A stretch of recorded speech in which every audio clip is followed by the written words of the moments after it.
Olá, bom dia, boa tarde, boa noite, mundo. Sejam todos muito bem-vindos aqui ao NEC, a Casa do Caminho, na cidade de Biena, na Suíça. Hoje, quarta-feira, 8 de 2024, daremos continuidade ao estudo do Céu e Inferno, capítulo 7, As Penas Futuras, segundo o Espiritismo, página 133.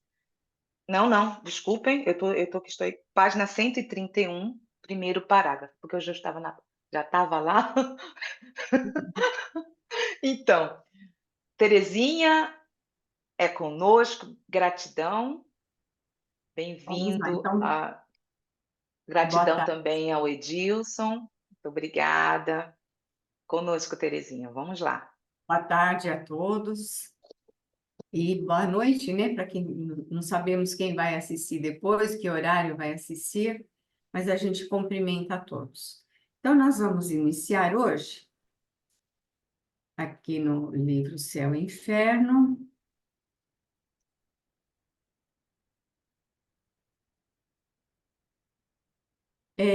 Eu vou só ler o parágrafo anterior, dois parágrafos curtos anteriores, só para a gente lembrar o que nós estávamos falando na semana passada, né? Então, aqui, olha. Deus, julgando que a humanidade saiu da infância e que o homem está hoje maduro para compreender verdades de uma ordem mais elevada, permite que a vida espiritual lhe seja revelada por fatos que põem um termo às suas incertezas, fazendo cair os andaimes das hipóteses. É a realidade após a ilusão.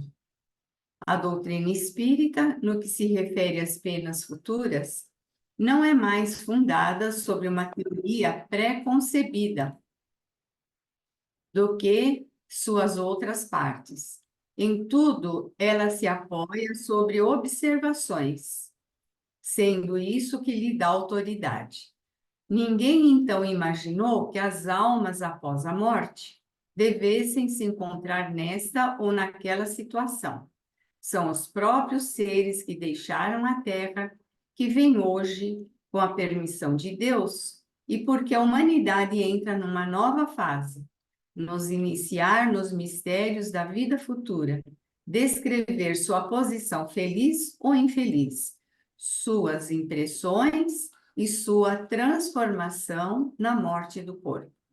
Os espíritos vêm hoje, em suma, completar neste ponto o ensino do Cristo. Eu anotei aqui para da outra vez, né, para não esquecer onde nós íamos começar.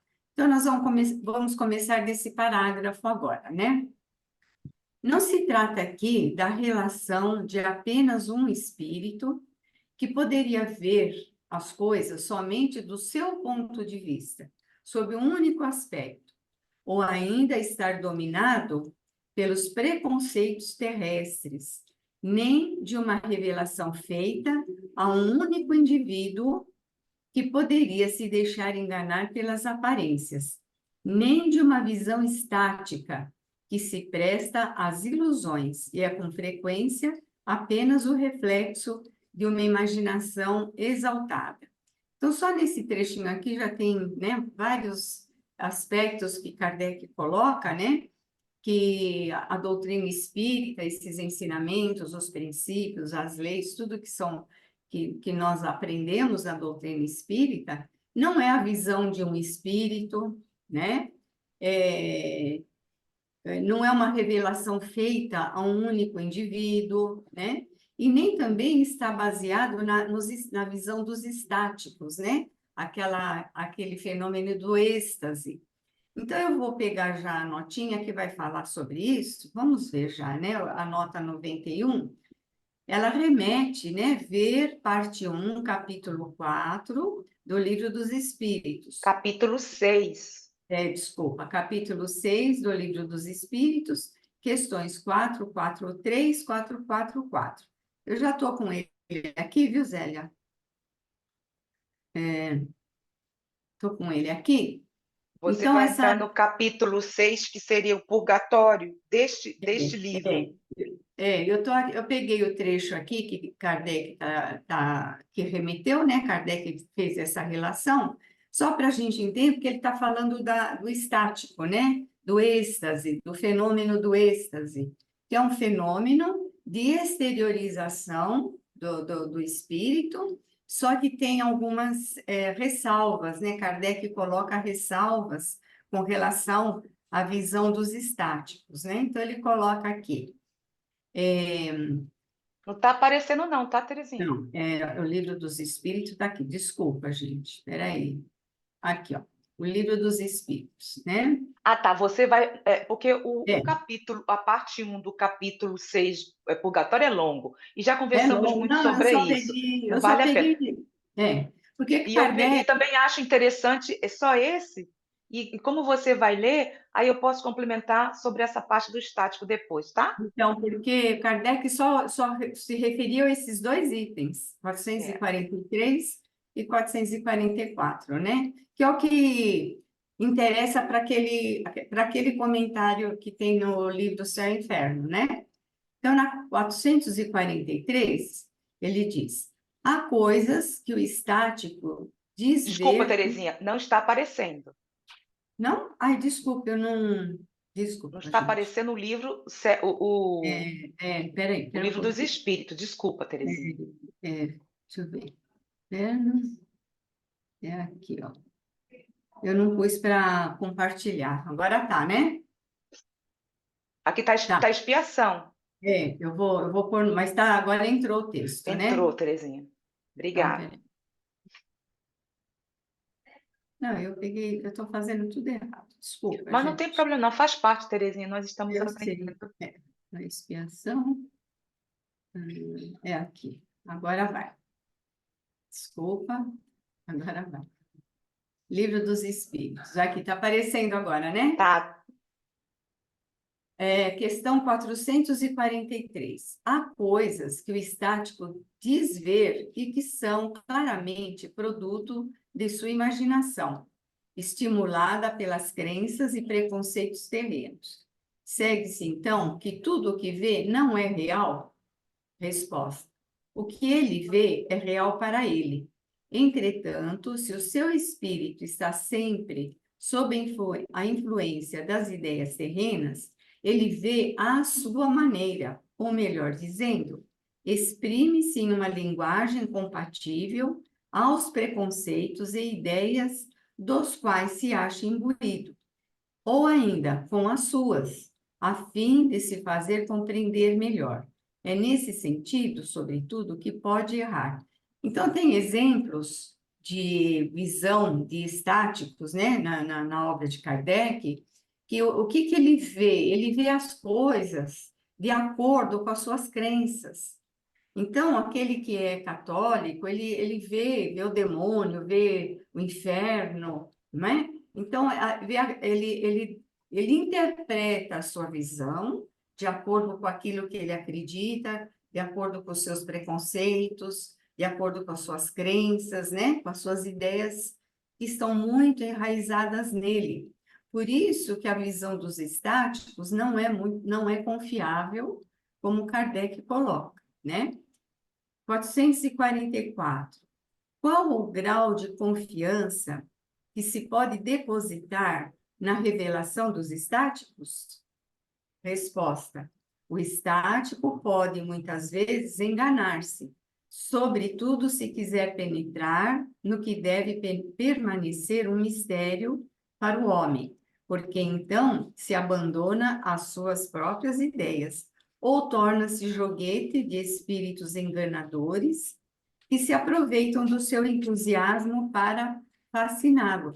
Então, tem esse outro problema também, né? Então, se a pessoa quer entender coisas que ela ainda não tem condições para entender e força uma situação, ela pode acabar sendo joguete de espíritos inferiores, enganadores, espíritos enganadores, que se aproveitam do seu entusiasmo, né? Você quer colocar alguma coisa, Sim, Zé? porque quando eu fiquei, sabe, Terezinha, se você puder voltar ao céu e inferno, eu Sim. fiquei 1 hora e pouca só nesse parágrafo. É. Porque se você puder sair, Terezinha, Oi? você pode Peraí, sair? isso aí tá. Porque tem coisas, deixa eu ir lá, se você me permitir, Terezinha, compartilhar aqui. Espera aí, Terezinha. É, o que está aparecendo na tela? É um texto, Pronto. Então, espera considerações. aí. Tá, deixa aqui. Vamos por partes. Desculpa, mais uma vez. É que tá todas as janelinhas. Vamos por partes. Vamos primeiro. Então, como a Terezinha falou e finalizou sobre estava se referindo ao estático, então vamos terminar com o estático. Primeiro, que se nós observarmos no livro dos médiuns, no capítulo 4, Sistemas, no número 45, Sistema Sonambúlico, ele descreve isso. Mas, observando e analisando, justamente essas questões que foram lidas, foi em 1857, o livro dos médios foi em 1861. Peraí, aí eu falei assim, peraí, deve ter algum material mais recente falando sobre esses médiuns. Então, eu fui buscar na Revista Espírita, novembro, deixa eu estar aqui, deixa eu só me dar, eu tô seguindo para não falar, não me equivocar aqui. Pronto. A Revista Espírita, novembro de 1856, o artigo é Sonambulismo Medianímico Espontâneo. Vejam que interessante, foi que a Terezinha estava explicando. E se a Elzinha puder complementar, bem-vinda, Elza. Se for Oi, possível, tá bom. seria ótimo, tá, Elza? Porque o Quem sou eu? Kardec. Tá bom. Mas eu não tenho a revista espírita aqui, Zelinha. Eu Não, não Elzinha, tenho tá na ainda. tela, tá na tela. Não tá Ah, na tela, tá, entendi. Terezinha? Tá na Eu tela, pensei que Terezinha? fosse do livro dos médiuns. Não. Não tá na tela, Terezinha? Tá, está sim. Bom, então, aí eu fui, como é longo, eu achei mais importante o último parágrafo. Indico para que as pessoas interessadas possam ler. Afinal de contas, está se baseando justamente nisso. Observem. Não é preciso, pois, esperar encontrar nenhuma espécie de infabilidade, nem moral, nem intelectual, nos sonâmbulos e nos estáticos. A faculdade da qual gozam pode ser alterada pelas imperfeições do seu espírito. Suas palavras podem ser o reflexo de seus pensamentos e de seus sentimentos. Além disso, podem sofrer os efeitos da obsessão. Acho muito interessante isso, viu, Terezinha? Tanto quanto aqui está, nesse PDF que eu tenho, está mal escrito, porque eu comparei também com outros PDFs, tanto quanto no estado comum, e ser da parte dos espíritos levianos ou mal intencionados. No joguete das mais estranhas ilusões, assim como demonstra a experiência. Então, ele foi mais amplo que ele se referiu, como a Terezinha estava colocando, que vai de acordo com as pessoas, com as circunstâncias, com as religiões, e esse efeito também da obsessão me chamou a atenção, realmente.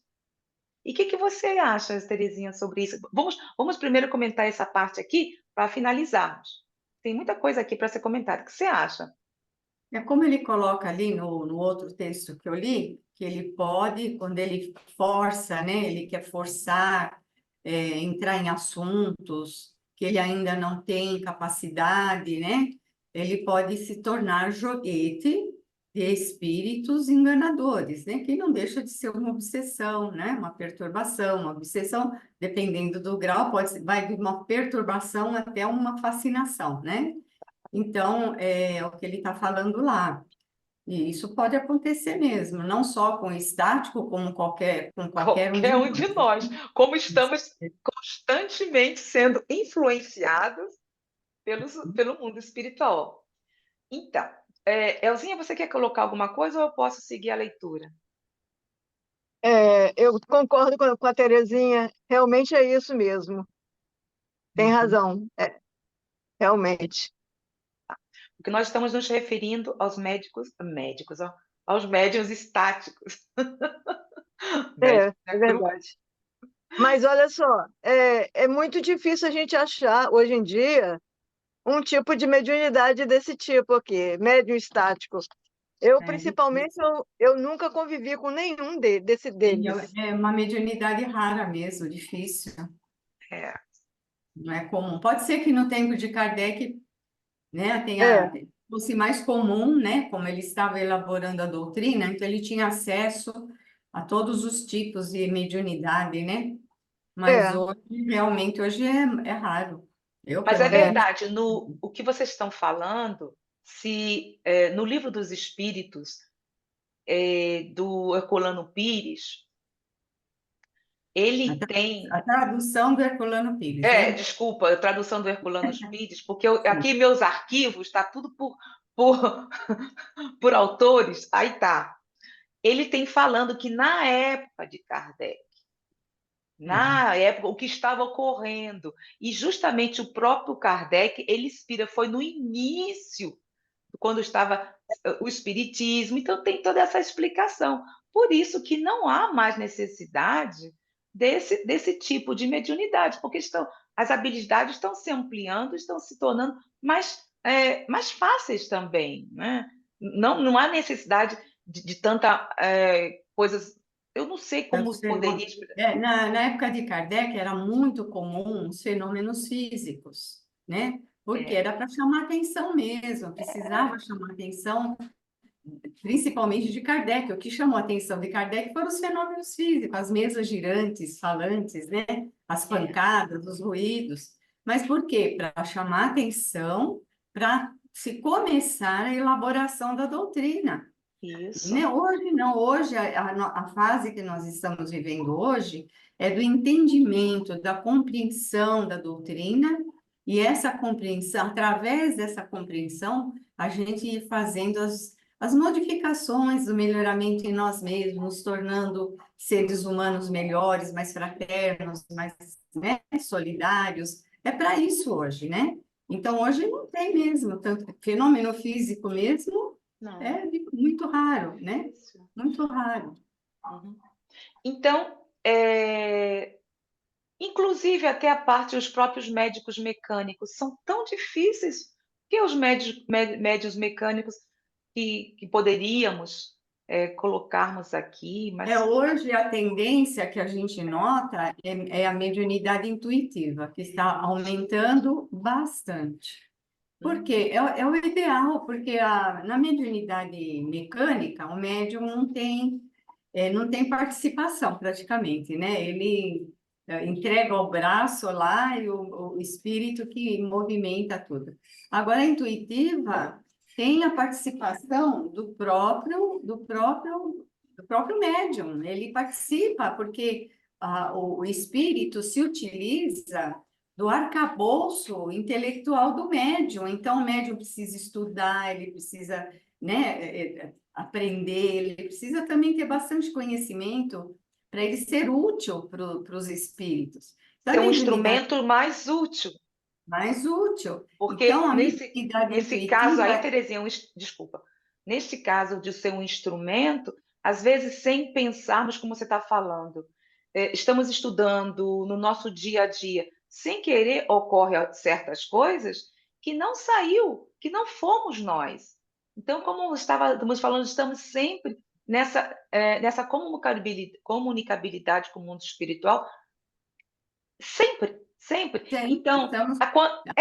é normal, todos somos médiums. né, Zélia? E através dessa mediunidade intuitiva, nós estamos sempre em contato, sempre Por isso que recebendo intuições, numa conversa, pode ser em qualquer ocasião, porque o médium não é aquele só que está sentado lá na mesa mediúnica, é médium 24 horas por dia, né? Ele não desliga a mediunidade dele quando sai do centro, né? É médium.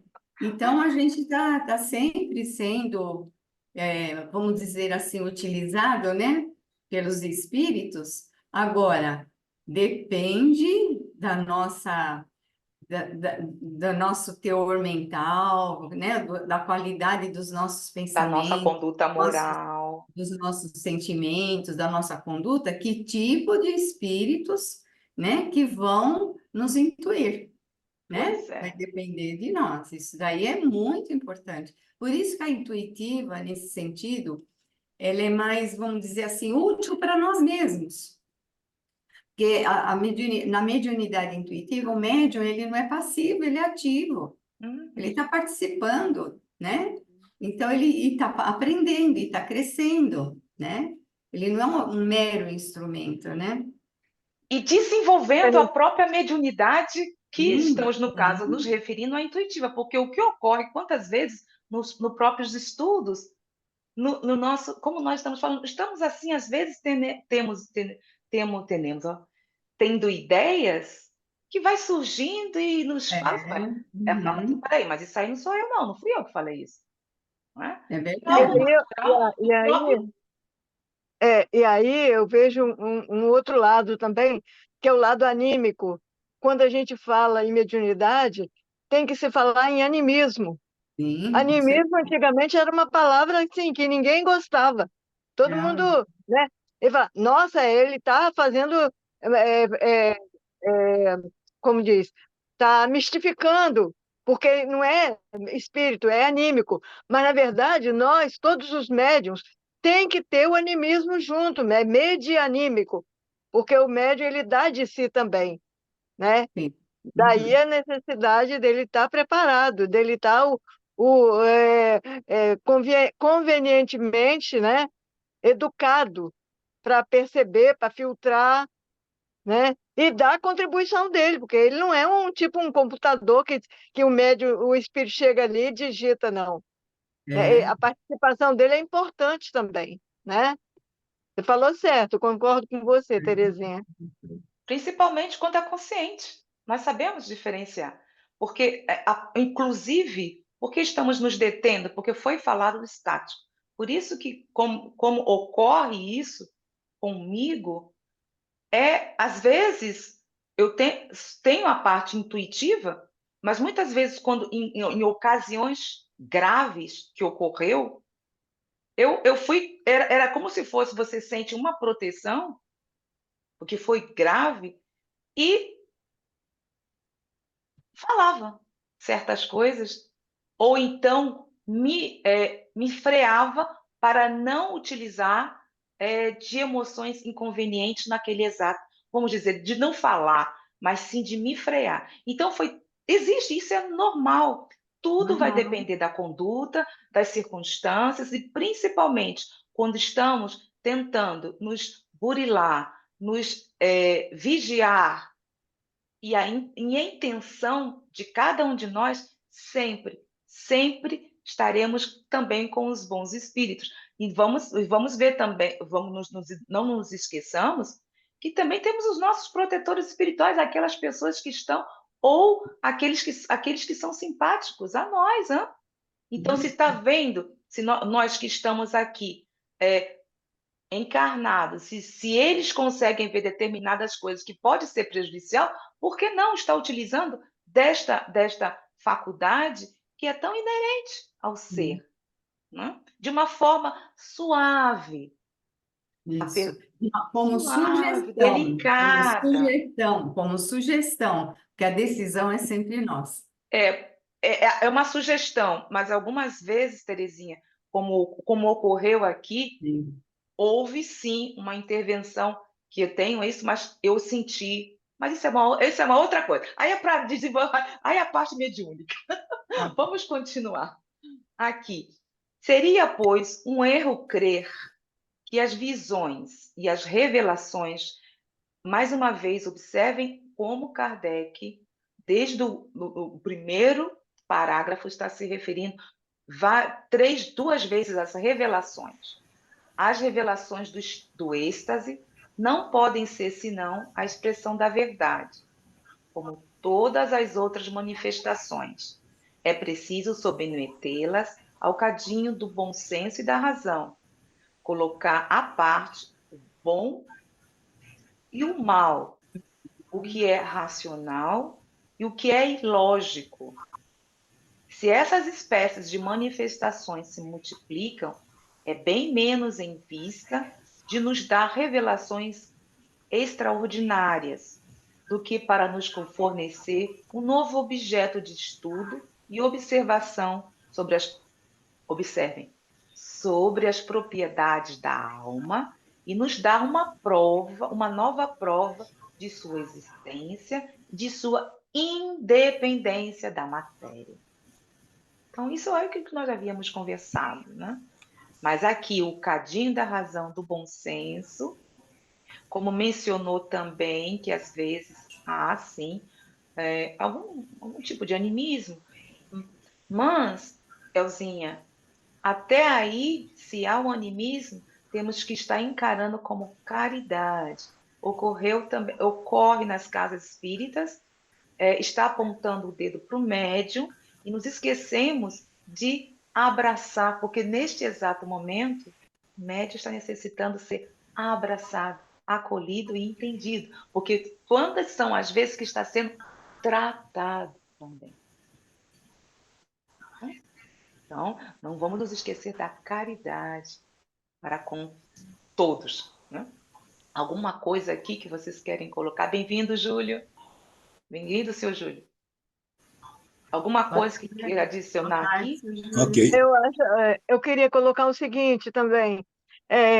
Nós que trabalhamos na área mediúnica, a gente tem que ter muito cuidado quando chega um médium que tem esse tipo de visão. Não sendo necessariamente estático, mas ele vê espíritos. E muitas vezes, na reunião, ele tem visões assim, é, como se fosse assim, coisas absurdas.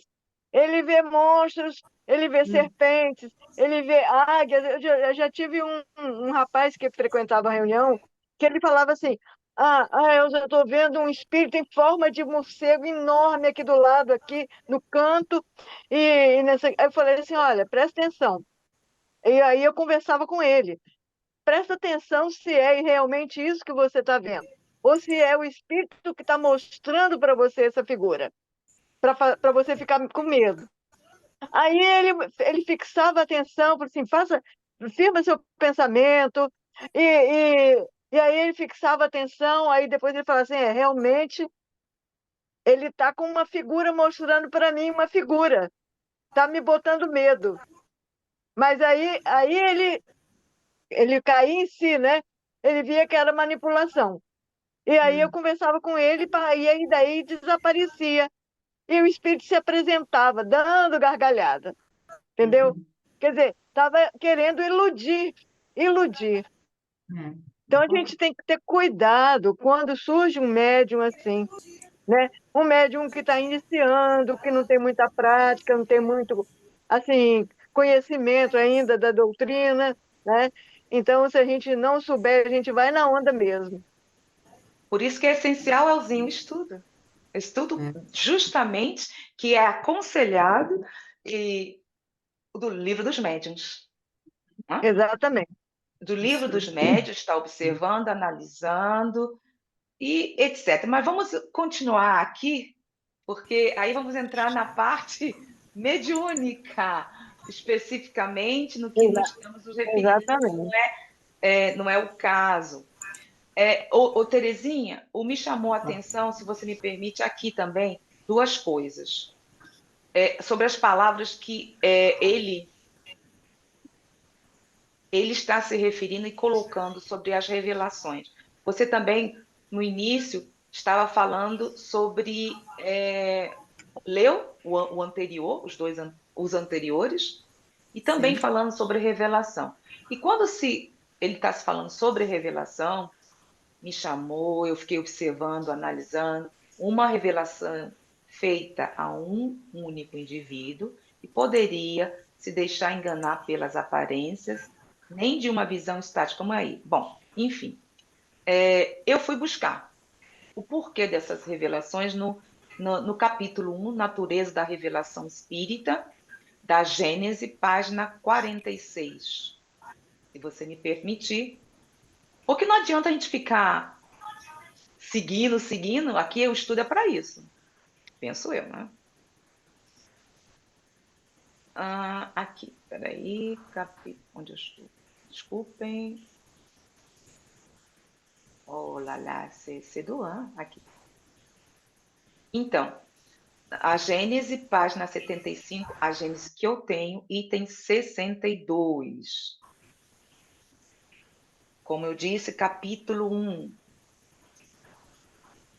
O propósito da revelação, portanto, é colocar o homem na posse de certas verdades que ele não pode adquirir por si mesmo, com a intenção de acelerar o progresso.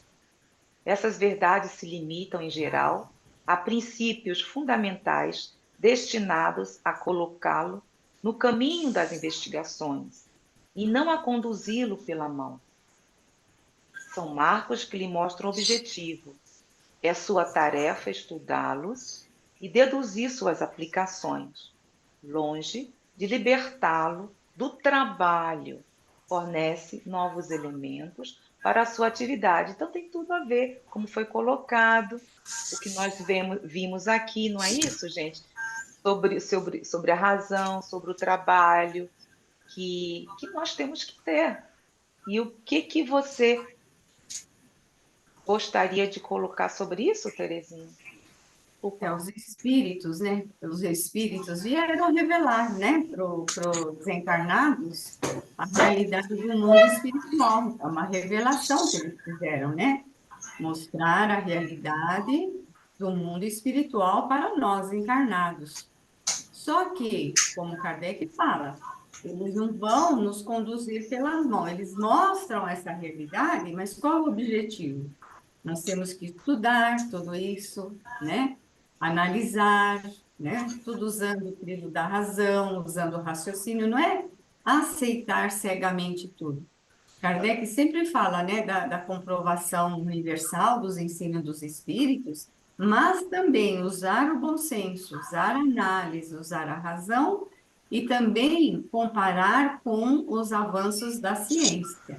Então, ele fala tudo isso. Então, olha, nós não somos seres passivos, né? Os espíritos vieram, o Kardec não foi um ser passivo também. Os espíritos vieram trazer aquelas revelações todas através dos médiuns, mas ele teve um trabalho imenso, né? De coletar tudo isso, comparar, analisar, né? Comparar com os avanços da ciência, usar o crivo da razão, o bom senso e tudo mais. E é o que nós temos que fazer também. Então, se vem uma comunicação no centro espírita, o espírito pode dar o nome que ele quiser, pode vir através do médium mais importante aí que a gente conheça, né? Nós temos que fazer todo esse trabalho que Kardec ensinou, analisar, questionar, comparar, usar a razão, usar o raciocínio, ver se está tudo de acordo com a ciência espírita, né? Nós temos que ter essa postura ativa, dinâmica, não é só aceitar, E por né? isso que tudo que nós conversamos, que até trouxemos a mediunidade, é imprescindível o estudo. Sim, com Porque certeza. se foi, por exemplo, um jovem, na minha época, na minha, né? Se eu aos 17 anos, se fazia o que se chama hoje em dia de desenvolvimento mediúnico, eu não sei se ainda existe esse termo aí. Mas eu tinha 17 anos, não havia, tinha assim a mediunidade ativa, é bom, mas quando Deixa eu tirar aqui o vou tirar a Vou entrar pelo vou celular. tirar o fone, viu, seu Júlio, porque está interferindo aqui, tá? Pronto. Então, a necessidade, se houver o caso que vai depender tanto das circunstâncias do caso, é necessário o estudo. Não há É como. Pode fundamental, ser quem fundamental. for, pode ser quem for, é o estudo. E como a Terezinha explicou, está bem claro, é através do estudo, da base, do alicerce que temos sobre a doutrina espírita, é que teremos uma visão mais fácil de se deduzir o que está ocorrendo, no caso, como a Elzinha falou, ou do próprio médico iniciante, que o dever daqueles que estão recebendo essas pessoas é em conduzi-los a um estudo. Zélia, deixa eu contar um exemplo que nós tivemos. E nós fizemos um curso, vários cursos com a Cristina Helena Sarraf, né? Ela tem vários cursos. E ela fez um dos cursos que ela tem, que é sobre os princípios, né? Curso de princípios. Nós fizemos um trabalho, ela trouxe vários textos mediúnicos, e a gente lia, mas ela não dizia de qual era o espírito e nem o médium. Ela trazia o texto mediúnico e para a gente analisar e comparar com o estudo que a gente fazia de Kardec, e a gente começava, né, a ler, analisar em conjunto, conversando, estudo em grupo mesmo, né? E a gente começava a achar, não, isso aqui não está certo, isso aqui não está de acordo, tal. Depois ela falava o nome do médium e do espírito, e era gente bem conhecida, viu? Bem conhecida. Tanto espírito conhecido como médium, entendeu? Você falou, olha como é, se a gente já fala o nome do espírito, você já fica, É verdade. é esse espírito, então você Que nem vai dinâmica analisar. boa, Terezinha. Excelente essa dinâmica. Muito boa. Muito Olha, foi boa. muito bom. Nós analisamos vários textos, vários Você textos. vê, né? Então, como mais uma vez, nós estamos aqui, não é que nós estejamos contra nenhum tipo de sistema que seja utilizado nas casas espíritas, negativo. O nosso objetivo aqui, o Júlio está querendo, o nosso Já objetivo é motivar a todos ao estudo, porque até nas conhecidas palestras, nos convidados, existem coisas que, como Terezinha está mencionando, pessoas conhecidas, mas que não tem muita lógica. Zélia, no livro dos médiuns, cara, eu vou falar de novo essa frase, eu repito sempre essa frase. Kardec, não existem médiuns perfeitos. Existem bons médiuns, mesmo esses são raros. Pois é. Tá bom, né? É. Tá bom. Tem Então, uma coisa que a gente faz e que eu aprendi muito no estudo, é que você tem que sentir. Você tem que sentir. Você, por exemplo, o médium lá recebeu uma mensagem, aí ele leu aquela mensagem, uma mensagem maravilhosa. Eu senti na mensagem, quando ele começou a ler, eu senti algo, um peso no coração. Aí eu fiquei atenta. Aí ele leu a mensagem, aí eu falei assim, vamos ler de novo, entendeu? Tinha uma palavra lá que, na mensagem, que é como se assim, ele mostrou a face dele através daquela palavra. Porque ele falou assim, né? Ele veio elogiando o grupo, que a casa é maravilhosa, lá, lá, lá. Aí botou o grupo lá nas alturas, o trabalho mediúnico maravilhoso. E eu comecei a me sentir mal com aquilo, com aquele monte de elogios, sabe? Levantando o astral de todo mundo e tal. Aí eu falei assim, não, isso não está certo. Aí, no final da mensagem, ele colocou assim, porque aqueles que não estiverem de acordo, que saiam, que se retirem. Aí foi a gota d'água, né? Aí depois eu falei para o médium, olha, essa mensagem, presta atenção, porque ela não é de um bom espírito. Não é. Porque onde já se viu um espírito fazer tanto elogio assim, depois mandar sair quem não tiver de acordo com a opinião dele. É. Aí eu falei com o médium, chamei no canto, falei com ele e tal. Ele se melindrou de tal forma que ele não voltou mais na casa. Isso aí aconteceu várias vezes. Então, então ele foi, o espírito estava fazendo a cabeça dele realmente, Sim, com né? certeza. E ele saiu da casa realmente. Isso é uma Não coisa, estava de acordo. isso é uma coisa mais É, natural, porque até para poder justamente utilizar e desestruturar o próprio grupo. É. Saber até onde está. Por isso que o Kardec deixou bem claro, não é o sentir.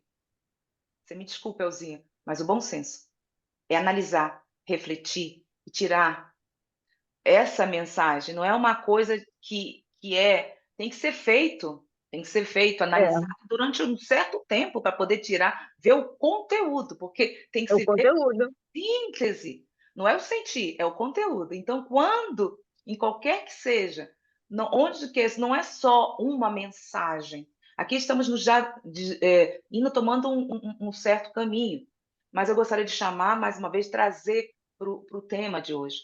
Mas o todo, não importa quem quer que seja, conhecido ou não conhecido, é o conteúdo. Se for palavra, gesto, o que seja, se o ser, se as pessoas estiverem a base, o alicerce, vou dizer, eu gosto mais, o alicerce da doutrina, é bem mais fácil. Porque, É, porque passamos, né? Vai se notar as infiltrações espirituais dentro da casa espírita, a desestruturação, ou até uma possível obsessão, e etc. e tal. Então, chamamos a atenção carinhosamente a todos. É imprescindível o estudo.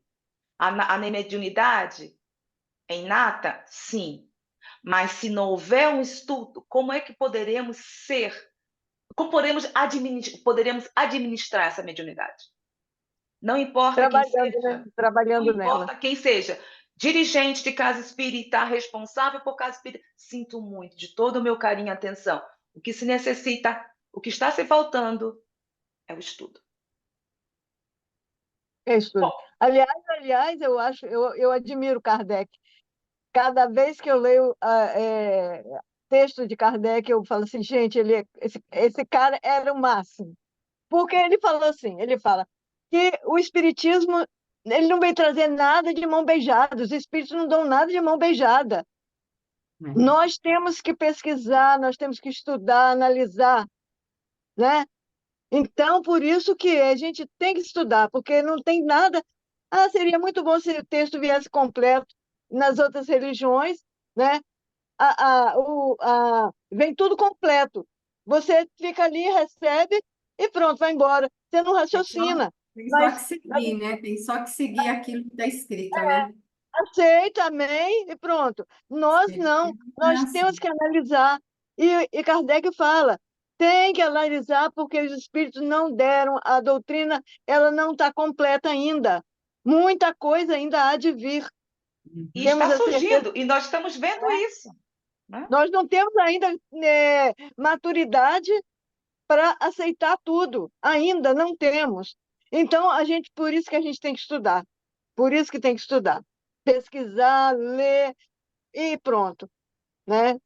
É esse o caminho. Agora, quem tem preguiça Aí não vai crescer. vai ficar a mercê, vai ficar a responsabilidade será de cada um. O que nós estamos tentando aqui é estimular a todos ao estudo. Mais uma vez, na sociedade espírita parisiense, isso ocorria e era algo normal, porque sabia que um determinado tema que era dado pelo mundo, pela espiritualidade, era analisado em 1000 centros. E mais. Então, Se ocorreu, se nós somos considerados espíritas, temos que seguir aquilo que está sendo dito. Ao analisar, refletir, e os espíritos, tudo isso que foi dito que é claro, existe o seu tempo. É o seu tempo. E só foi trazido um determinado tema, ou um conteúdo, ou um ensinamento, depois que havia se desenvolvido e terminado, no caso, a tese de Kardec e do grupo, né? Vamos dizer, do grupo. Então, se não há um alicerce, desculpem, não vai ser complicado. Mas vamos seguir. É apenas a motivação, gente. Terezinha? Vamos Vamos lá, que eu já me perdi, abrir. Terezinha. Depois ele... Vamos voltar Abriu. para o... Abriu aí? Sim, Então tá. Então, o que eu li aqui, peraí. Agora eu já nem sei onde eu parei, né? é aqui, é Eu aí. tenho que continuar aqui, ó. Porque nós Isso, lemos até aqui, né? Agora é aqui. isso. Mas de inúmeros, né? Não foi através de um, nem da visão dos estáticos, nada, né? Mas de inúmeros intermediários disseminados sobre todos os pontos do globo, de tal sorte que a revelação não é privilégio de ninguém, que cada um pode ao mesmo tempo ver e observar, e que ninguém é obrigado a crer pela fé de outrem. Então, uma outra frase de Kardec que eu gosto muito e que reflete tudo isso que a gente está conversando, ele fala: o espírita quer crer, mas quer saber por que crer. E esse saber por que crer é porque leva ao estudo, leva à análise que nós estamos falando. Aqui nós conhecemos como fé raciocinada. Isso, é raciocinar. As leis que daí decorrem, né, de todas essas experiências dos espíritos, né, esses ensinamentos todos, as leis que daí decorrem são deduzidas apenas da concordância dessa imensidade de observações. Então, Kardec recebia correspondência, como a gente já falou muitas e muitas vezes, de todas as partes do mundo, centenas de correspondências, né? E ele analisava, separava por assunto, fazia todo aquele trabalho monumental que ele fez. Aí, quando ele recebia sobre um tema, por exemplo, ele comparava com tudo que vinha de todas as partes do mundo aquele tema. Aí, quando ele via que havia uma concordância, né, entre todos aqueles centros, havia uma concordância sobre aquele assunto. Aí ele fazia, o que que ele fazia? Dali ele descobria a lei que regia aquele ensinamento, né? Então, por exemplo, a reencarnação diz que ele analisou comunicações de muitos médiuns antes dele colocar a reencarnação como um princípio dentro da doutrina espírita, né? Primeiro ele fez todo esse trabalho, né? E ele fazia isso com tudo, com todos os temas, todos os princípios, as leis morais, ele fez isso com tudo, né? Imagina o trabalho. Aí, quando fala que Kardec foi um simples codificador, eu fico indignada. Ele não foi só ele fez um trabalho monumental, né? Esse é o caráter essencial, especial da doutrina espírita. Então, vamos ao 92. Aqui. Os dogmas têm origem em opiniões imaginadas por homens ou recebidas por médiuns isolados. Os dogmas, né, das religiões. Sistemas estáticos e superados, mantidos segundo os seus interesses. Então, aquelas revelações que vinham, né, através de uma pessoa, de um ser, né, e que fazia o fundamento da religião. E tinha que ser aceito, né, e aquilo era mantido como foi mantido por milênios. A ciência espírita caracteriza-se pelo método da universalidade do ensino dos espíritos superiores, aquela né, universalidade do ensino de todos os espíritos de centenas de partes do mundo, caracterizado pela diversidade de origem de comunicações concordantes, que podem ser confirmadas em qualquer parte do mundo, em qualquer tempo, sendo esse o caráter essencial e próprio da doutrina. Então, ele está falando aqui, eu coloquei aqui só uma indicação, quem quiser, no Evangelho segundo o Espiritismo, na introdução do Evangelho, no item 2, tem o capítulo que fala Autoridade da Doutrina Espírita, Controle Universal do Ensino dos Espíritos. O texto é longo, mas está ali muito bem explicado como Kardec usou esse sistema da universalidade do ensino dos espíritos. Nós estudamos esse texto no grupo do Japão, né? Nós estudamos o texto inteirinho. E é importante todo espírita estudar esse texto aí, tá? Terço não, né? O Nós já texto. vimos aqui também, é porque fomos aqui também já foi visto isso, e será É. visto quantas vezes mais, Quantas tá? vezes for Justamente, necessário. é, é, eu gostaria só, desculpa, Terezinha, de eu me referir ao estudo, que é importante, indicando o livro dos médiuns, mas o que nós estamos aqui, por exemplo, o que a Terezinha, o que nós estamos tentando aqui fazer é buscar links. Se nós estamos estudando determinada obra, neste caso hoje é o Céu e o Inferno, nós vamos buscando links também para ser estudado, analisado e refletido. E tirarmos as nossas dúvidas. Então, também indicamos àqueles que, nos centros, ou no que se, por exemplo, citamos aqui o livro dos médiuns, se faça links. O livro dos médiuns, eu peguei aqui porque foi em 1861. Então, tem muita coisa que Kardec depois desenvolveu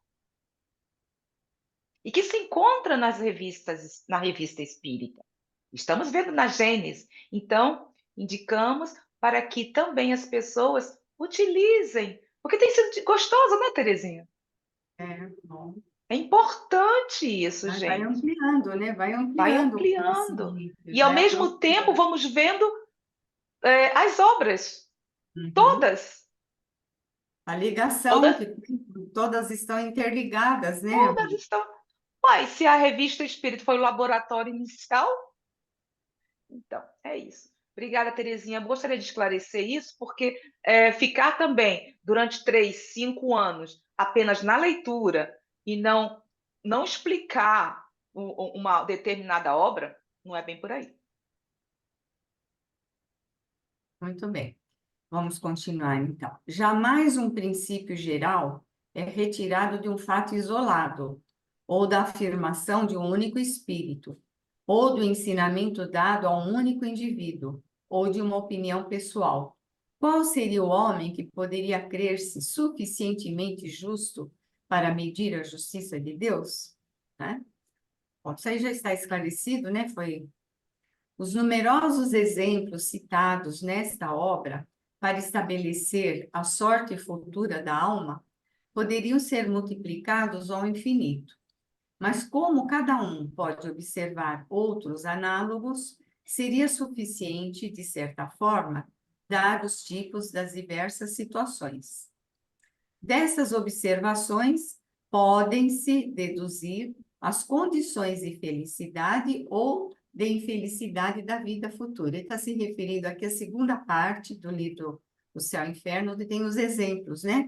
Da comunicação dos espíritos, que ele separou por categoria de espíritos, né? Espíritos felizes, sofredores, suicida, está lá tudo separado por categoria. Dessas observações, desses casos, né, que a gente estuda lá na segunda parte, podem-se deduzir as condições de felicidade ou infelicidade na vida futura. Elas provam que a penalidade não falta a nenhuma prevaricação e que, contanto não seja eterno o castigo, não é menos terrível segundo as circunstâncias. Então, sempre lembrando, sempre, não custa sempre a gente lembrar, né? Castigo como sofrimento moral do espírito, que é inerente à sua imperfeição, né? Não é o castigo mandado por Deus e nada disso. Sempre lembrando que é uma forma da gente também ir sedimentando essa ideia, né?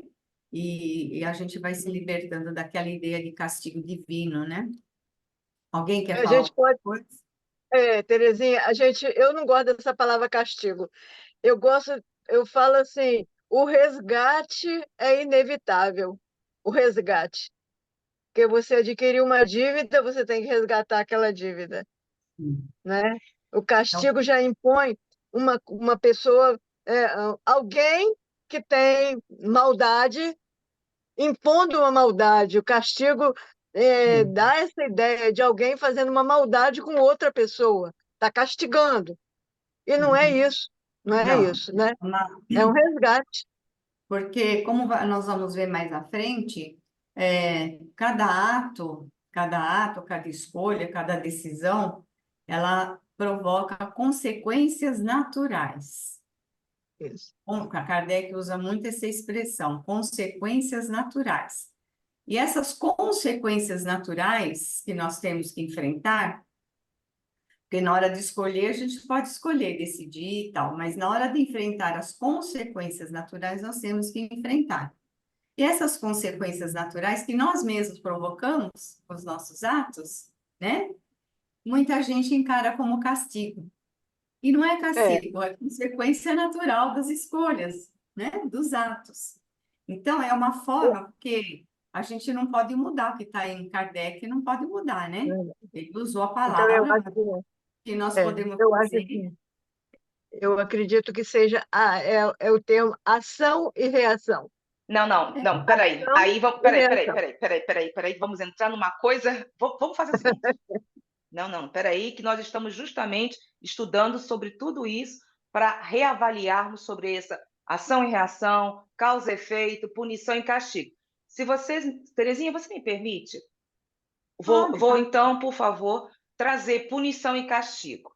Sabe, Elzinha? Então, acho que é melhor trazermos para estudarmos sobre a punição e castigo. Certo?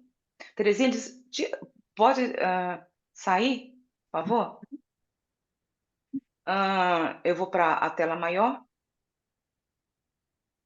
Já que nós estamos reavaliando tudo isso, está aparecendo o que para vocês? Você. Nada, agora nada. Ai, lá, lá, mon Dieu. Agora os ursinhos. Ai, peraí, gente. É que eu estou aqui.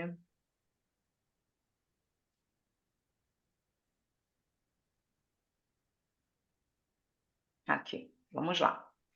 Eu trouxe, nós vamos conversar muito, eu iria sugerir essa reavaliação, esse estudo que a Terezinha deixou bem claro sobre castigo posteriormente. Mas, como a Elzinha mencionou, então eu acho conveniente, Terezinha, tá? Conversarmos sobre punição e castigo, ok? Então, eu fui buscar no glossário do Nem Céu nem Inferno, página 339, o seguinte, é um glossário, tá? Eu indico sim, porque justamente está se referindo ao céu e inferno. Aí vamos entender sobre punição, castigo, sobre toda essa adulteração. Indicamos sim, tá? Então, vem dizendo. Zé, essa é uma pergunta. Toda essa definição aí é do Paulo ou é de Kardec? Essa aqui é de Kardec. Tem que Ele ser, eu quero de pega, ele tem Kardec. é a experiência, no caso, são todas, vamos dizer, pega-se. Bom, se bem que esse é o É, glossário de Paulo Henrique de Figueiredo, mas também no longo da parte, vamos ver aqui que se pega, no caso, no céu e inferno, que está se referindo, por isso que eu iria deixar posteriormente. Mas como está sendo Qual dito que é a sobre o página, castigo, Zélia? Qual que é a página? 339, tá? Tá, vou acompanhar aqui pelo livro. Certo. Punição ou castigo é sempre a consequência natural da falta ou pensamento cometido, representada pela dor ou sofrimento moral. Isso vimos. Esse sofrimento moral é uma sensação ou condição imediata, inerente à imperfeição. Só cessa quando o espírito se conscientiza da verdadeira origem do seu sofrimento.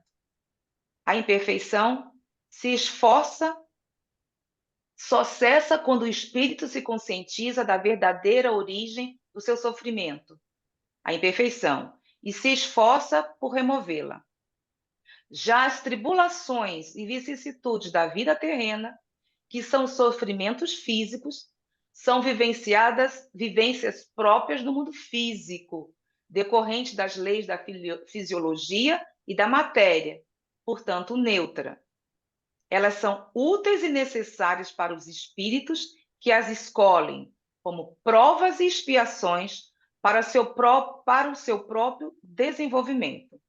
Assim, pelos olhos dos espíritos esclarecidos, as dificuldades da vida são desafios e oportunidades benéficas quando servem como aprendizado, superação ou exemplo para os espíritos em evolução.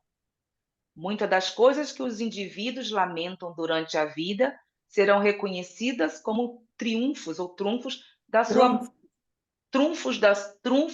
da sua vitória após a morte, quando bem aproveitadas. Isso explica o ensinamento de Jesus. Bem-aventurados os que choram, pois serão consolados. Bem-aventurados os famintos e sequiosos de justiça, pois serão saciados. Então, o que nós estamos falando sobre isso, sobre castigo, Elzinha, sobre essa parte, estamos tentando trazer e reavaliando, porque muitas são as vezes que justamente nos centros espíritas se fala muito sobre causa e efeito e não está se sabendo do que está se falando. Não se nem sabe o porquê de causa e efeito, como aí você mencionou. Trouxe aqui sobre o castigo e punição, para sabermos o que realmente significa. Se busca justamente nas obras de Kardec, não está mencionado no fim de cada dessa obra tem a bibliografia, certo? Então, é para analisarmos sobre o castigo, tá? Podemos ter colocado e explicamos sempre e explicaremos aqui. Tá? Então, como ele fala, eu falei da consequência natural, aí ele está falando, Isso. né? É sempre a consequência natural da falta ou pensamento cometido, representado pela dor ou sofrimento moral. E é castigo, a pessoa sente como castigo. Não é castigo, é consequência natural. Mas a pessoa que está vivenciando aquilo, ela sente como se fosse um castigo. Eu sempre gosto de ver o exemplo do aluno na escola. O aluno relapso, que não estuda, que não leva nada a sério, né? Aí no fim do ano ele não consegue ser promovido para o ano seguinte, tem que repetir. É castigo isso? Não, uma consequência natural dele não ter se esforçado. Mas para ele é um castigo, porque ele vai ter que começar tudo de novo, né? Na cabeça dele, para ele, ele encara aquilo. E é assim que os espíritos se sentem também, né? Não é castigo, mas ele sente como se fosse, né? E quantas vezes no nosso dia a dia, né? Não é isso, Terezinha? Nos sentimos culpados com determinadas coisas, culpados, né? E isso essa não é bem a palavra, porque é a consciência a nossa consciência que está pesada pelo fato de termos feito ou cometido alguns atos não apropriados. Então, Então, aqui, esse texto está na Revista Espírita de 1863, junho de exatamente. 1863, é de Kardec mesmo. Eu não vou trazer se não fosse de Kardec. né? Não traria. Não, que às vezes é comentário do Paulo, eu gosto Não, de... não. Aí vamos com, né? Bom, é, alguma coisa. Então, Elza, Eu essa, achei, eu achei, licença, eu achei também no livro dos Espíritos, é, a pergunta 964, ele fala assim sobre ele vem falando da intervenção de Deus nas penas e recompensas. Ele não fala, ele não fala castigo, nem premiação. Fala penas e recompensas. E aí ele fala assim, tem um trecho aqui que ele diz assim, todas qual é a questão? Qual é a questão? a questão 964, Estou indo para lá. 974? é, ele vem falando sobre isso, e ele fala que num trechinho aqui que eu destaquei, todas as nossas ações são submetidas às leis de Deus. Não há nenhuma, por mais insignificante que nos pareça, que não possa ser-lhe uma violação. Se suportarmos as consequências dessa violação, não devemos imputá-la, senão a nós mesmos, que nos fazemos, assim, os próprios artífices da nossa felicidade ou da nossa infelicidade futura. Isso Eu mesmo. acho que aí ele fechou, né? Fechou. Fechou o assunto. O seu Júlio colocou um comentário aí Sim, no... o senhor Júlio, só pode, por favor. Fala aí, seu Júlio. Só está quietinho Não, aí. não, estou quieto aqui. Esses assuntos muito profundos assim não é muito minha praia, não. Mas o senhor fez um comentário. Fala, lê aí o O que o senhor... senhor. Não, mas eu acho que às vezes a gente vai assim pelo muito se perde um pouquinho às vezes na semântica. Acho que efeito natural, tanto efeito como consequência, são sinônimos, né? São Desde que o sinônimos. processo seja de uma lei natural, não é? Uhum. A partir do Certo. momento que é a partir de uma lei natural, como é o caso dentro da doutrina, passa a ser sinônimo, ok? Sim, Só esse. certo. Tá certo. Também acho, Júlio. É porque sempre concordo e tudo isso, mas temos que reavaliar.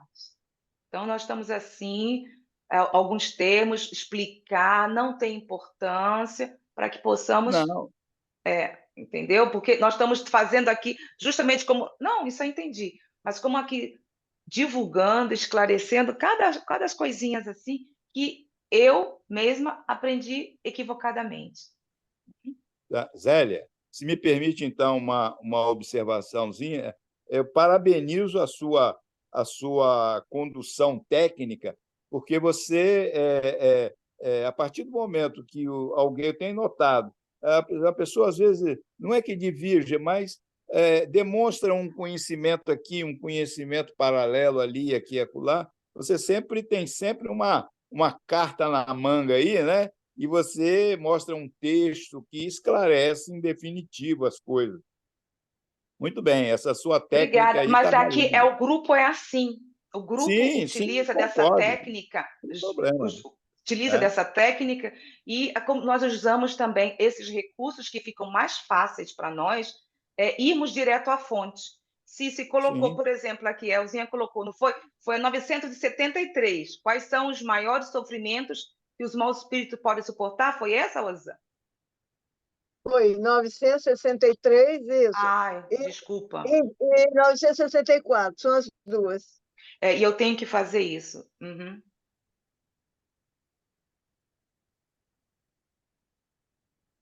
É Tá. interessante que vai seguir, depois ele fala sobre a Não, não, natureza. não. Isso é o que eu queria saber, porque eu tinha entendido errado, Elzinha. Aí eu fui em uma que não Ah, tinha nada a ver. Então, por isso que é importante trazermos. É assim, o grupo está se conscientizando de trazer, ir na fonte. Alguns livros, sim, sim, se aqui. como se estuda, mas até os livros, que no caso ou como foi estudado, a Terezinha leu, nós vamos direto na fonte. Eu não vou trazer uma coisa aqui que está contra. Não teria lógica. E eu estou tentando estudar, né? Então, por isso que trouxemos o glossário e tudo isso, para se entender, para as pessoas que virão posteriormente este vídeo possa entender como nós estamos tentando entender, né? Mas isso faz outra parte, não é? Esse é o sistema. A Terezinha também faz isso, todos fazemos isso. Estamos aprendendo, sabe? Utilizar os links, porque é complicado. Principalmente sabendo que as duas últimas obras foram adulteradas, então modifica todo aí o contexto, muitas coisas. Por favor, Terezinha. Isso mesmo. Certo. Deixa eu achar aqui de novo. Muito bem. Eu parei aqui, né? Nós paramos No castigo. Parou no castigo. o castigo, paramos o castigo. O Espiritismo não. O Espiritismo não vem, portanto, por sua autoridade privada, formular um código de fantasia.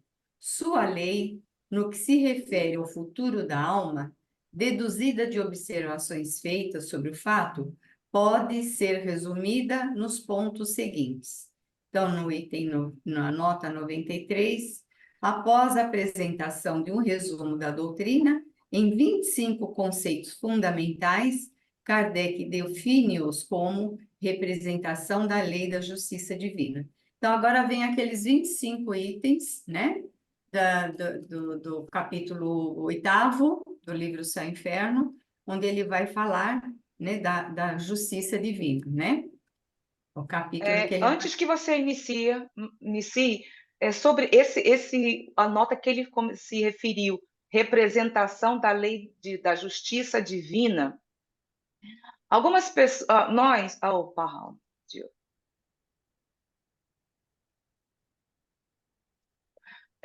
estávamos comentando, não sei se você se recorda, que sempre estamos falando, não sei quem foi, sobre a lei divina ou natural. Sempre é assim, que leis são essas? O porquê? Então, para também ficar mais claro essa nota que o Paulo deixou, que é aqui a nota do editor, ele, vocês estão vendo? Está na Não, tela? ainda Não. tá o texto do Céu e Inferno na tela. Quer que eu Tira, por tire? favor, por favor. Pronto.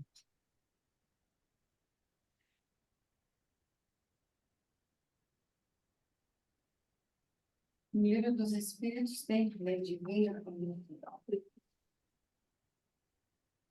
No Livro dos Espíritos, está na questão 617A, tá? Eu gostei desse esclarecimento que foi feito. Entre as leis divinas, umas regulam o movimento e as relações da matéria bruta. São as leis físicas. O seu estudo pertence ao domínio da ciência.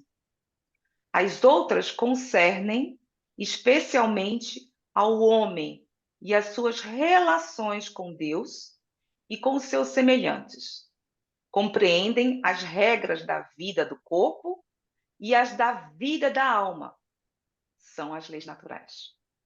Morais. Ou morais. É porque eu estou com um negócio. Bom, e só foi para complementar, porque traremos também, mesmo que seja nota do editor, alguns complementos. Certo? Alguma coisa aqui? Conversamos Beleza. sobre isso. Muito esclarecedor. Terezinha, Elza? Tudo Tudo certo. bem. Tudo certo. Pronto, Terezinha. Vamos que continuar. dá para ler mais um pouquinho? Eu acho que sim, Terezinha. São 15 minutos, podemos pelo menos iniciar, né? Uhum. Muito bem. Então, aqui vai começar agora os 25 itens, né? Que fala da justiça divina. Vamos ler o primeiro? Primeiro, a alma ou espírito sujeita-se na vida espiritual às consequências de todas as imperfeições das quais ela não se despojou durante a vida corporal. Seu estado feliz ou infeliz é inerente ao grau de sua depuração ou de suas imperfeições. Esse item aqui é muito importante, né? Por que que o espírito sofre no mundo espiritual? Ele sofre como consequência daquelas imperfeições morais que ele não venceu ainda. Por isso que ele sofre. Ele tem no mundo espiritual sofrimento moral, que é a sua consciência, né? Vamos dizer assim, a sua consciência mostrando para ele as suas imperfeições, ele sofre com isso. As consequências das suas imperfeições morais, que ele não venceu enquanto estava aqui. Então, seu estado feliz ou infeliz vai depender da sua evolução, da sua depuração. Vai depender dele ir vencendo as suas imperfeições. Isso vai depender da sua felicidade no mundo espiritual. Então, isso é muito importante a gente saber. Muito importante. Porque enquanto estamos aqui, podemos, tendo a consciência dessa lei, irmos trabalhando as nossas imperfeições morais aqui e agora, né? Nos preparando para quando formos para o mundo espiritual. Porque quanto mais imperfeições nós levarmos conosco, mais infelizes nós seremos, devido a essas imperfeições. Eu acho fundamental esse primeiro item. Não sei o que vocês acham. Não, Por isso é o muito primeiro, claro. né? Mas é tudo, né? Porque justamente está explicando como nós conversamos, vimos naquele glossário, essas sensações que o espírito continua a sentir, né? Que leva consigo. Bueno, senhor Júlio, o senhor queria colocar algo? Desculpa, por favor. Não, tranquilo, perfeito. Muito claro. Claro, né? Podemos passar para o segundo? Sim. Sendo todos os espíritos perfectíveis, né? Todos os espíritos têm as condições para serem perfeitos, né? Por isso que somos todos perfectíveis. Sendo todos os espíritos perfectíveis, em virtude da lei do progresso, trazem em si os elementos de sua felicidade ou de sua infelicidade futura, e os meios de adquirir uma e de evitar a outra, trabalhando em seu próprio adiantamento. Olha, gente, é uma coisa assim fantástica. Então, somos todos perfectíveis. Todos nós temos em nós o potencial para sermos espíritos perfeitos um dia. Temos que desenvolver esse potencial. Então, todos nós trazemos em nós mesmos os elementos de felicidade ou de infelicidade, né? Os elementos da nossa felicidade ou da nossa infelicidade quando formos para o mundo espiritual.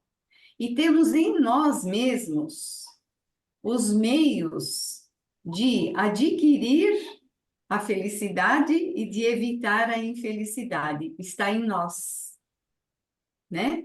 De que jeito? Trabalhando no nosso próprio adiantamento. Está tudo em nós. Está tudo em nós. É fantástico, né? Se a gente analisar item por item de cada frase, a gente chega lá no fundo, né? Está tudo em nós. Meios de adquirirmos a felicidade futura, né? E de evitar a infelicidade futura. De que forma? Trabalhando em nosso próprio adiantamento. Está em nós. Tem uma nota, né? Vamos ler a nota? 94.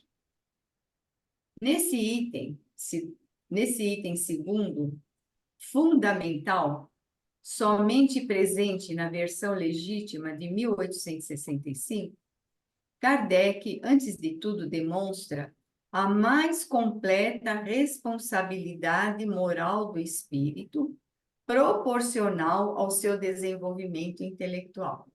A mais completa responsabilidade moral do espírito, nossa, né? A nossa responsabilidade moral, que é proporcional ao desenvolvimento intelectual. Quanto mais desenvolvido intelectualmente, mais responsável o espírito é. Submetido às leis naturais que regem a alma, sua felicidade ou infelicidade resulta unicamente de sua livre vontade.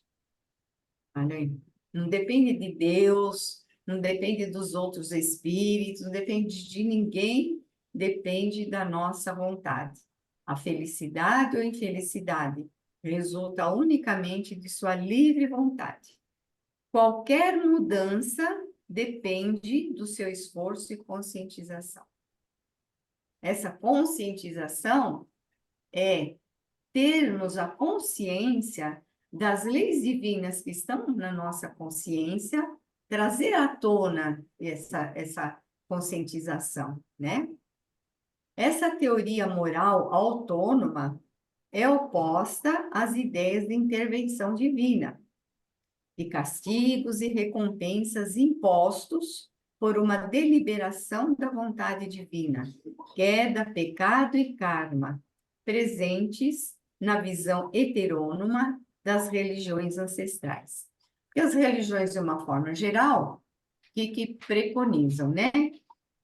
O castigo vem de fora, né? Aí Deus perdoa, aí Deus recompensa, vem tudo de fora. Deus recompensa, não é isso? Dentro das leis, como o Espiritismo ensina, não. Somos nós, cada um de nós. Por isso que é uma teoria autônoma, somos nós, por nossa vontade, nosso livre-arbítrio, nossa determinação, nosso interesse, né, em aprender e caminhar e crescer, é nosso. Por isso que é autônomo, é a autonomia do espírito, né? Não mais aquela dependência, né? Aquela dependência, né? Castigo que vem de fora, recompensa que vem, nada disso. Somos nós. Então, é uma coisa, assim, muito avançada, uma ideia muito avançada que o Espiritismo traz. Totalmente oposta, essa ideia, né? Às ideias das religiões dogmáticas. Por isso que muita gente não se adapta a isso, porque muita gente está condicionado a essa dependência. Ai, Deus vai me ajudar. Ai, põe nas mãos de Deus que Deus... Deus não vai. Não vai. Deus nos dá, o quê? Condições, pelas suas leis, de nós irmos atrás e nós conquistarmos. Mas ele não vai, porque se ele ficar resolvendo nossos probleminhas, como é que a gente cresce? Se ele resolver, né? Se me permitem não observação, não com relação a que a dona Terezinha colocou, os textos, nem nada, mas uma experiência, vivência que nós vivenciamos essa semana. Segunda-feira, nós assistimos uma palestra em que o companheiro ele falou sobre a vida futura.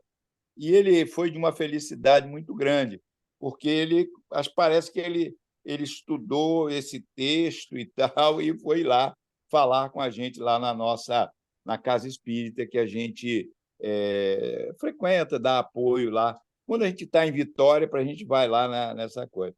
E outra coisa que também, dentro desse contexto aqui do texto que a dona Terezinha acabou de nos colocar aqui, nos explicar, é uma frase que eu acho, mas, olha, se não é a maior, se não é a mais, vamos dizer assim, se não é o maior ensinamento que, num momento de felicidade, num momento de grande inspiração, o Chico Xavier deixou para nós, mas é aquela em que mas talvez seja uma das principais, quando ele diz que nós não podemos mudar o passado, não podemos mudar o passado, mas podemos, a partir de agora, começar a mudar ou fazer, vamos dizer assim, o nosso futuro, porque está feito,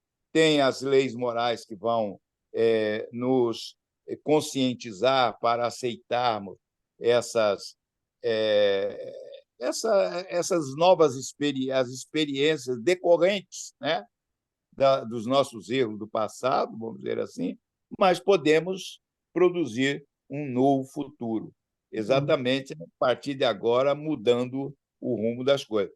Nós, exatamente, Isso é autonomia, né, seu Júlio? É autonomia isso. com a nossa vontade, né, com a nossa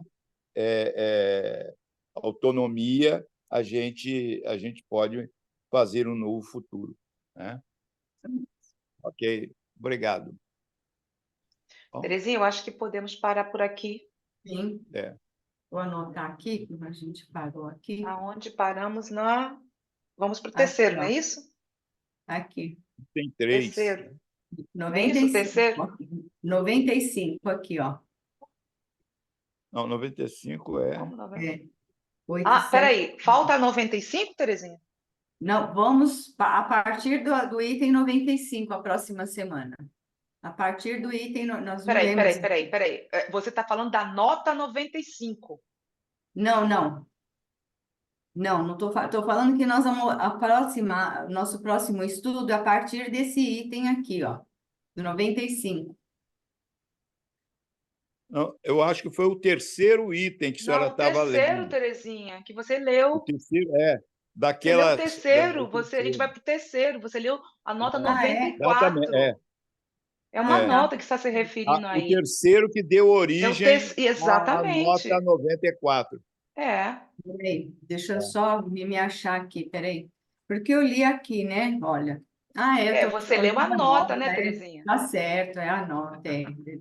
É aqui, é aqui, Então, terceiro. o terceiro da página 132.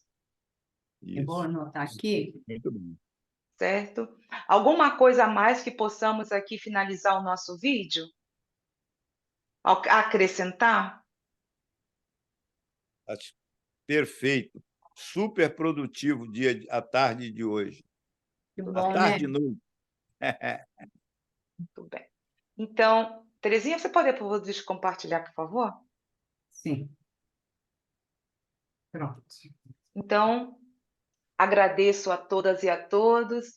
Terezinha, obrigada. É como nós estamos conversando, Elzinha, senhor Júlio. O grupo como é um estudo, nós estamos aprendendo, não será o Júlio, ou Elzinha, Terezinha, Zélia, é o conjunto, é o grupo. Então, aqui, quando existe o estudo, cada um vai no texto, estuda, traz o conteúdo, os links, para analisarmos dentro das obras originais.